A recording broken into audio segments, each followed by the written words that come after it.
అందరికీ నమస్కారం.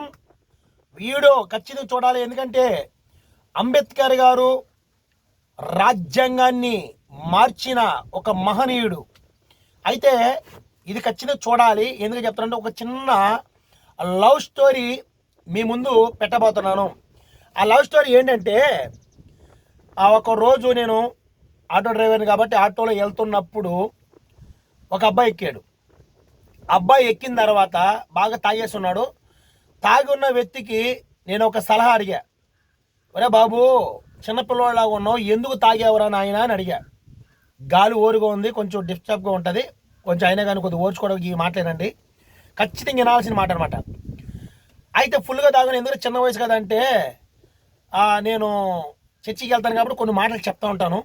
అయితే ఆ అబ్బాయి చెప్పింది ఏంటంటే, అనా ఏదేమైనా నా గుండుకున్న గాయాన్ని మానపడం ఎవరి వల్ల కాదు అన్నాడు. గుండుకున్న గాయాన్ని ఎందుకు మానపలేము తమ్ముడు అని అడిగా.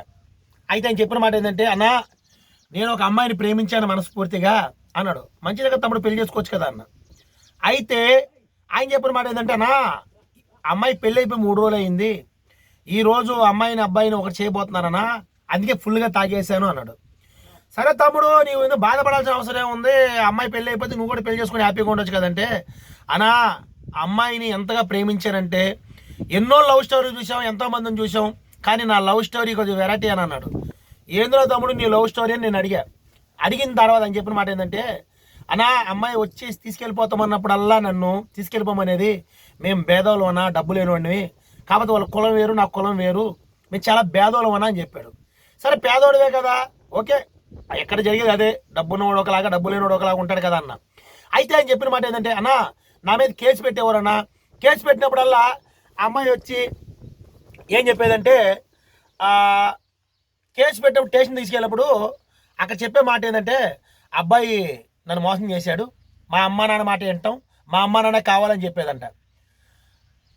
ఇంటికి వచ్చేసిన తర్వాత మా అమ్మలకు భయపడి, మా అమ్మలకు ఇబ్బంది పడి నేను అట్లా చెప్తాను, నువ్వే నాకు కావాలనేదంట. వాళ్ళ మళ్ళీ కేసు పెట్టేవారంట. మళ్ళీ అక్కడేమో మా అమ్మ నాన్న మాటే, వీడి మాట కాదు, వీడు నాకు వద్దనేదంట.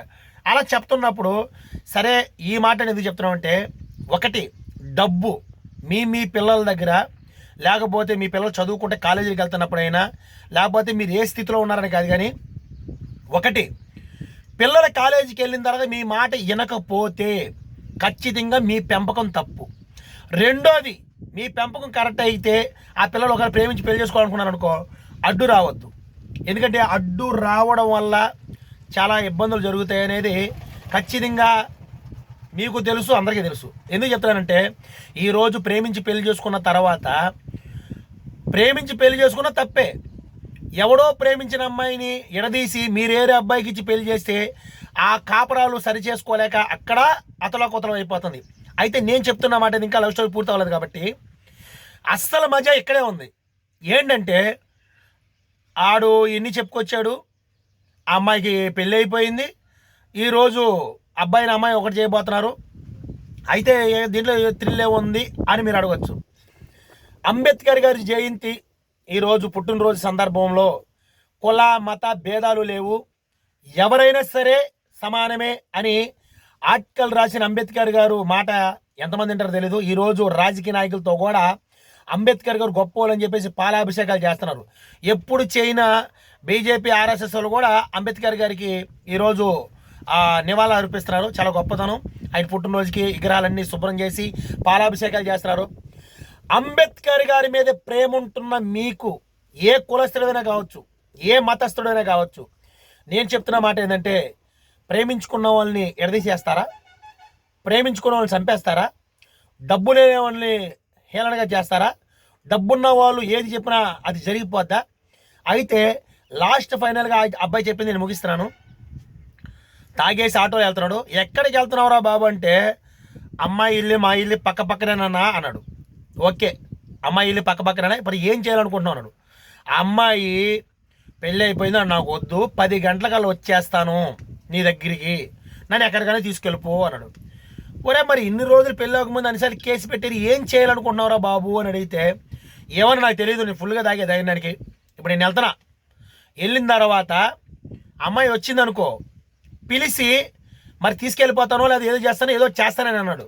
అయితే నేనేం చెప్పానంటే, ఒరే బాబు, ఒకవేళ నీకు ఏమైనా ఇబ్బంది అయితే నా ఫోన్ నెంబర్ తీసుకోరా, తీసుకున్న తర్వాత ఒకవేళ మీ పెద్దలతో నేను మాట్లాడతా, లేకపోతే వాళ్ళ అమ్మానంతా మాట్లాడతాను, నువ్వు వేరే పెళ్లి చేసుకోరా, నువ్వు బాగుండరా, ఎందుకంటే నువ్వు కూడా బాగున్నావు, నీకు మంచి అమ్మాయి వస్తుందని చెప్పి నా ఫోన్ నెంబర్ రాసి ఇచ్చా. ఎందుకంటే ఒకవేళ నాకు ఫోన్ చేస్తే, ఆటో కోసం కలిసి ఫోన్ చేస్తే వాళ్ళకి వచ్చి అమ్మాయిని వాళ్ళ ఇంట్లో దింపి, లేదా అబ్బాయిని ఇంట్లో దింపి, లేకపోతే ఏదో ఒకటి ఒకేలా చేద్దామని చెప్పేసి అనుకున్నా. నా నెంబర్ ఇవ్వడం జరిగింది, కానీ నాకైతే ఫోన్ చేయట్లే. అయితే ఇప్పుడు నేను చెబుతున్న మాట ఏంటంటే, నీకు నచ్చిందా అబ్బాయిని ప్రేమించి అబ్బాయిని పెళ్లి చేసుకో, నచ్చలేదా నువ్వు చచ్చిపో. ఎందుకు చెప్తానంటే ఎవరికే బాధ ఉండదు, తల్లిదండ్రులు కొద్ది రోజులు ఏడు చచ్చిపోతారు. తర్వాత నీ ప్రేమ అక్కడ తాకాడ పెట్టుకొని ఇంకొకరిని పెళ్లి చేసుకుని, ఒకటి ప్రేమించినోడికి మనశ్శాంతి లేదు, ఇలా నీకు మనశ్శాంతి లేదు, పెళ్లి చేసుకున్నోడికి మనశ్శాంతి లేదు, మీ అమ్మ నాన్నకి మనశ్శాంతి లేదు, అత్తమామలకి మనశ్శాంతి లేదు. ఒక్క ప్రేమ వ్యవహారం ఫెయిల్ అయితే 5 కుటుంబాలు అతలాకుతలం అయిపోతున్నాయి.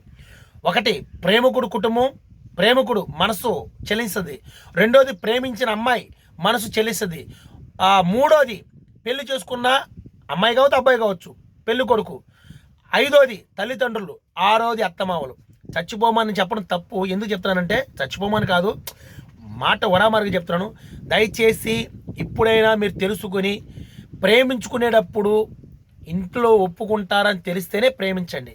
లోకంలో చట్ట పట్టాలేసి తిరిగి ఎవరి కోసం నీ ప్రాణాలు తీసుకోవద్దు. ఏ అమ్మాయి కోసం నువ్వు చచ్చిపోవద్దు, ఏ అబ్బాయి కోసం వాళ్ళు చచ్చిపోరు.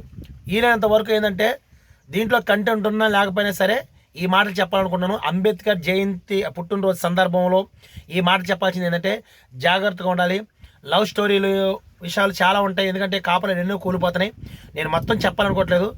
జాగ్రత్తగా ఉండాలి. ఎందుకంటే ఒక అమ్మాయి అబ్బాయి విషయంలో తొందర పడితే కుటుంబాలు నాశనం అయిపోతాయి, జైలు పాలైపోయారు, కొంతమంది చనిపోయారు, కొంతమంది రాబోయే రోజుల్లో కూడా మీరందరూ బాగా బతుకుతారని చెప్పి ఈడో దాన్ని మీకు తెలియజేస్తున్నాను.